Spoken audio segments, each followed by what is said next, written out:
Brangieji, ačiū, kad esat, ačiū, kad ateinat į mūsų vienuolyną, į bažnyčią ir kad tos vietos yra veiklius. Ateinat, kad giedoti keturiose skirtingose chorose, kad dalyvauti alfabeto kursuose, kad gilinti savo tikėjimą ir pasiruošti į sakramentus, į santuoką, į sutvirtinimą, į komuniją. Ateina jūsų vaikai, ateina irgi tie, kurie nori gydytis ir keliauti anoniminių grupėse alkoholikų, žaidimų, seksoholikų. Visi esate labai laukiami toj vietoj ir mes esame labai dėkingi, kad ta vieta visą pirma tarnauja jums melstis bažnyčioj, adoracijos koplyčioj.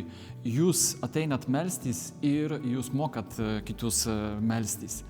Tai mes, 5 broliai, kurie čia gyvename, kurie jūs priemam, esam labai sustiprinti jūsų tikėjimu, šilumu, gerumu, atvirumu.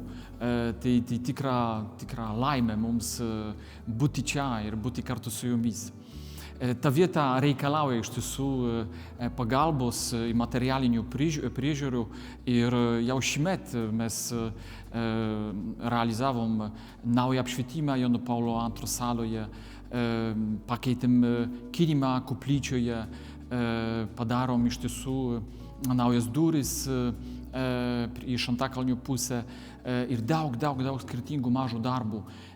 Ir prašom, jeigu galėsit ir šįmet skirti 2% jūsų mokesčių, tai mes tie pinigai panaudosim, kad atnaujinti bažnyčios ir vienuolyno laiptai, liedvamzdžius, kad sutvarkyti naują grindį vienoj saloj ir atnaujinti tą vietą, kad jinai bus tikrai priimtina jums ir kad tai bus vieta, kuria tarnauja jums.